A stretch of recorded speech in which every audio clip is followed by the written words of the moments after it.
Hello student, आपका बहुत बहुत स्वागत है श्री कोचिंग क्लासेस में। आज हम आपके लिए लेकर आए हैं क्लास 10 का सब्जेक्ट साइंस का विषय विज्ञान का रिवीजन टेस्ट, जिसमें आज हम आपको संपूर्ण पेपर को हल करवाएंगे, जिससे आपको अच्छे नंबर प्राप्त हो सकें। तो हमारा बच्चों विकल्प आपको मिल चुके होंगे। अब हम यहाँ पर प्रश्न क्रमांक 5 से, जो कि हमारे दो नंबर के प्रश्न हैं, यहाँ से हल करेंगे। तो पहला प्रश्न जो 5वां था आपका पेपर में, एक था तीव्र अभिक्रिया का एक समीकरण लिखिए, उसके अथवा में था उदासीनीकरण अभिक्रिया का एक उदाहरण लिखिए। तो उसमें से हमने यहाँ पर पूछा तो उदाहरण था, लेकिन आपको यहाँ पर अभिक्रिया की परिभाषा और उसके साथ में एक उदाहरण भी दिया हुआ है। ठीक है, तो आप यहाँ से देखकर इसको लिख सकते हैं। इसके बाद हमारा नेक्स्ट प्रश्न था छठवां प्रश्न बच्चों आपको नीचे मिल जाएगा। ये रहा छठवां प्रश्न। छठवें प्रश्न में पूछा था कि ऑक्सीकरण अभिक्रिया का एक रासायनिक समीकरण लिखिए। तो रासायनिक समीकरण आपको सिर्फ इतना लिख देना है, CH3CH2OH, ऊपर तीर के ऊपर लिखना है क्षारीय KMnO4 ऊष्मा, तो एसिटिक अम्ल में बदल जाता है। ये छठवां प्रश्न का उत्तर है। और इसके बाद हमारा जो 7वां प्रश्न था कि परावर्तन के नियम लिखिए, और उसका अथवा था पूर्ण आंतरिक परावर्तन क्या है। तो परावर्तन के नियम यहाँ पर आपको दिखाए जा रहे हैं, आप देख के लिख सकते हैं कि आपतन कोण परावर्तन कोण के बराबर होता है, और आपतितकरण दर्पण के आपतन बिंदु पर अभिलंब एवं परावर्तितकरण सभी एक ही तल में होते हैं। तो ये दो नियम हैं उनके, तो आप इनको अच्छे से लिख के आएँ। इसके बाद हमारा जो 8वां प्रश्न था कि एंजाइम क्या है, और एक और प्रश्न था उसी में अथवा वाला कि प्लाज्मा क्या है। तो यहाँ पर हम बच्चों एंजाइम की परिभाषा को लिखेंगे कि वे यौगिक जो जटिल कार्बनिक यौगिकों को सरल कार्बनिक यौगिकों में परिवर्तित करते हैं एंजाइम कहलाते हैं, जैसे pepsin, renin, ptyalin. Ptyalin enzyme हमारे लार में पाया जाता है, जो भोजन के स्टार्च को ग्लूकोज में बदलता है। इसके बाद हमारा जो नेक्स्ट प्रश्न हमारा था 7वें प्रश्न के बाद 8वां प्रश्न हो गया हमारा। अब आता है हमारा 9वां प्रश्न। 9वां प्रश्न हमारा आपको दिख ही रहा होगा यहाँ पर कि प्रश्न था कि हमारे शरीर में वसा का पाचन कैसे होता है समझाइए। और इसी के अथवा में था कि अग्नाशय का प्रमुख कार्य क्या है समझाइए। तो हमने यहाँ पर आपको मेन प्रश्न जो कि हमारे शरीर में वसा का पाचन कैसे होता है समझाइए, तो यहाँ पर आपको ये समझाया है कि हमारे शरीर में वसा का पाचन क्षुद्रांत छोटी आंत के ऊपरी भाग ग्रहणी में होता है, जहाँ पित्ताशय से क्षारीय पित्तरस पित्तनली द्वारा भोजन मिलता है। तो ये आपको आंसर इतना लिख देना है। इसके बाद आपका ये 2 नंबर है बच्चों, तो आपको शॉर्ट करके छोटा सा लिख देना है, ऊपर की 2-3 लाइन आप लिख सकते हैं। ठीक है, इसके बाद हमारा 9वें प्रश्न के बाद 10वां प्रश्न आता है कि ऊष्माक्षेपी अभिक्रिया क्या है, और इसको उदाहरण देना था। और एक प्रश्न था इसी का अथवा वाला कि तापीय अपघटन अभिक्रिया क्या है, उदाहरण सहित लिखिए। 3 नंबर का प्रश्न है। तो बच्चे यहाँ पर आपको परिभाषा, जिस रासायनिक अभिक्रिया में उत्पादों के साथ साथ ऊष्मा भी निकलती है वो ऊष्माक्षेपी अभिक्रिया कहलाती है। उदाहरण यहाँ पर दिया हुआ आपको कि जब मेथेन का दहन करवाते हैं ऑक्सीजन की उपस्थिति में, तो CO2 और H2O बनता है और साथ में कुछ मात्रा में ऊर्जा निकलती है, इसलिए इसको ऊष्माक्षेपी अभिक्रिया कहते हैं। इसके बाद हमारा जो 11वां प्रश्न आता है, 11वें प्रश्न में था कि रेखीय आवर्धन किसे कहते हैं।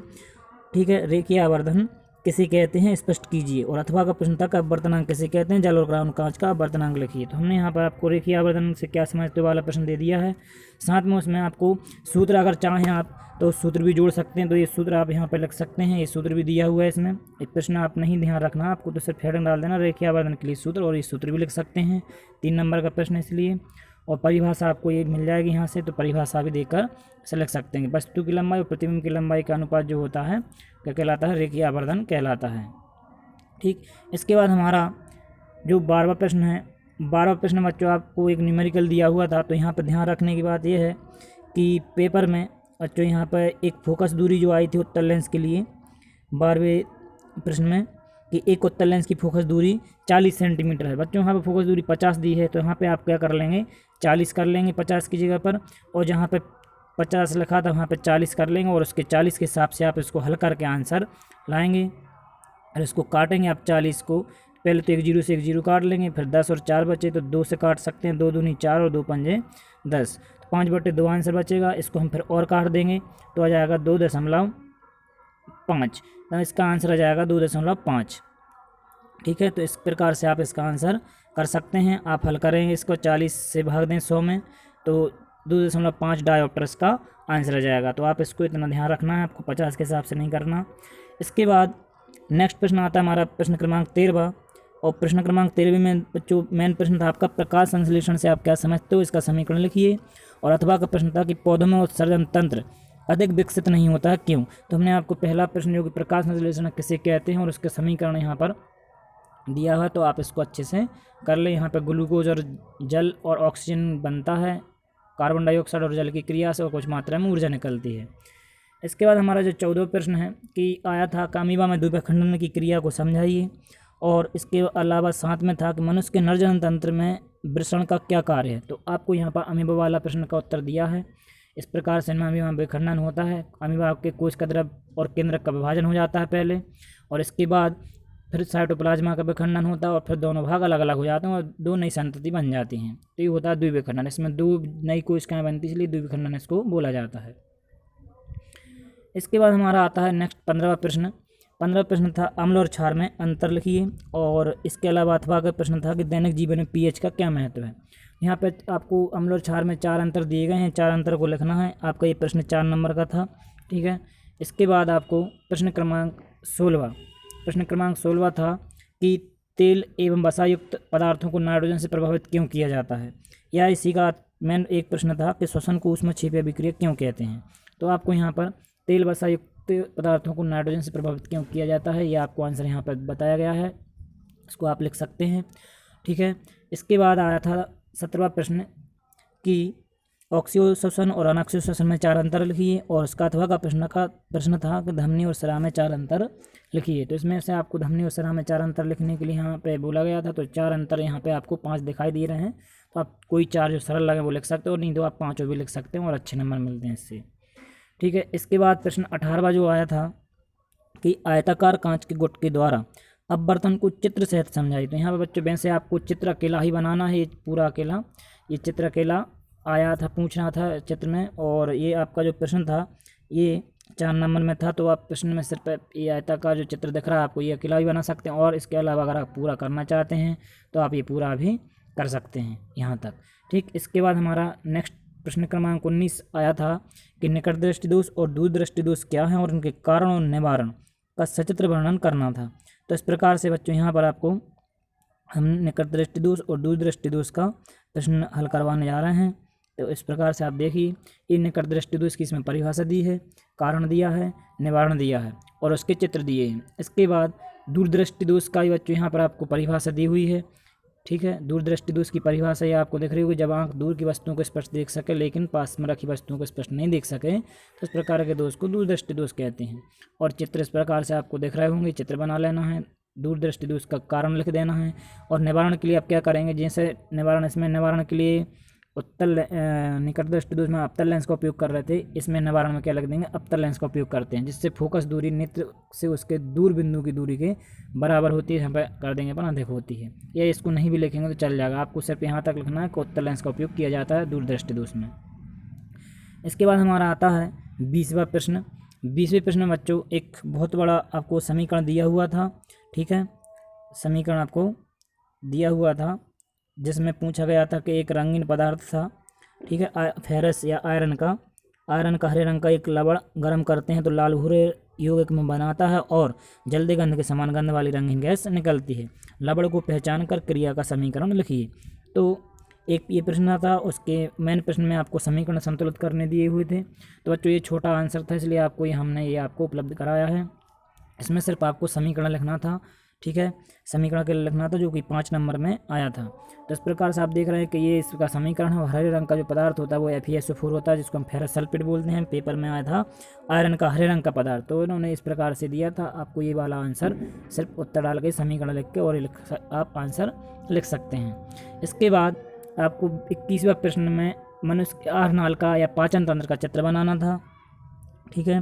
प्रश्न क्रमांक 21 था, पाचन तंत्र का चित्र बनाना था। साथ में बच्चों यहाँ पे आपको इतने सारे जो नाम दिख रहे हैं पूरे नाम नहीं लिखना है, उसमें सिर्फ पेपर में जो प्रश्न दिया था कि पित्ताशय और अग्नाशय को नामांकित कीजिए, तो जहाँ पे पित्ताशय आपको सिर्फ उसका नाम लिखना, तो इस पित्ताशय का नाम लिख के आना है और एक अग्नाशय का नाम लिख कर आना है, बस ये आपको नाम जरूर बताना है, बाकी भले आप बताएं या ना बताएं। और इस प्रकार से आपको ये चित्र है वो चित्र बनाना है, ठीक है, तो ये चित्र दिख रहा है आपको, तो चित्र बना सकते हैं और इस प्रकार से ये बच्चों आंसर हो जाएगा। और प्रश्न, इसी प्रश्न में बच्चों साथ में पूछे गए थे 12 नंबर का जो प्रश्न था कि ग्लूकोज से बनने वाले ग्लाइकोजन को संग्रहित, मतलब यकृत के कार्य आए थे और यकृत अग्नाशय के भी कार्य आए थे। तो यहाँ पे अपन दो कार्य भी लिख सकते हैं। ग्लूकोज से बनने वाले ग्लाइकोजन को संग्रहित करना यकृत का कार्य होता है।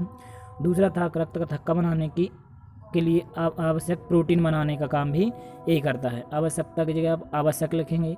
रक्त का थक्का बनाने की आवश्यक प्रोटीन भी इसी से बनाई जाती है, यकृत की सहायता से।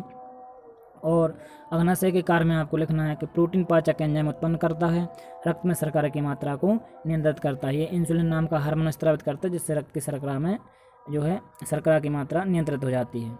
इसके बाद आपका जो 22वां प्रश्न था, 22वां प्रश्न आपका 22वें प्रश्न में बच्चों एक न्यूमेरिकल था, जिसमें पूछा गया था, जैसा आपको प्रश्न दिख रहा होगा कि एक डॉक्टर या कोई डॉक्टर प्लस 1.5 डी डायोप्टर का संशोधक लेंस निर्धारित करता है। लेंस की फोकस दूरी याद कीजिए। क्या निर्धारित लेंस अभिसारी है अथवा अपसारी? एक ये आया था, इसका अथवा का प्रश्न भी आया था एक। तो वहाँ पे हम आपको ये मेन जो अथवा वाला प्रश्न है वो करवाने के जा रहे हैं। तो यहाँ पे बच्चों चूँकि जो लेंस की क्षमता होती है उसका सूत्र होता है P = 1/f। यहाँ पे फोकस दूरी जो मीटर में है, तो फोकस दूरी मीटर में अपन निकालना क्या थी, फोकस दूरी याद करना, इसलिए इसको चेंज कर लेंगे। F इधर पहुँच जाएगा और P नीचे आ जाएगा। तो P आपका यहाँ पर डायोप्टर क्षमता दी हुई थी, तो 1.5 आ जाएगा। 1.5 का जब हम 1 में भाग लाएंगे 2/3, या फिर हम इसको इस प्रकार से दशमलव चेंज करके हल करें तो ये आपका आंसर 66 सही 2/3 सेंटीमीटर इसका आंसर आ जाएगा। तो ये था बच्चों आपका पूरा पेपर, जो कि हमने आपको हल करवा दिया। ये 22 प्रश्न इसमें आए थे, 22 प्रश्न आपके हल चुके हैं। उम्मीद है आपको वीडियो बहुत अच्छा लगा होगा। यदि वीडियो आपको अच्छा लगा हो तो वीडियो को लाइक करें, सब्सक्राइब करें और ज़्यादा से ज़्यादा शेयर करें। ठीक है, मिलते हैं नेक्स्ट पेपर में, नेक्स्ट वीडियो में। तब तक बने रहिए हमारे चैनल श्री कोचिंग क्लासेस बेगम मंच पर। धन्यवाद।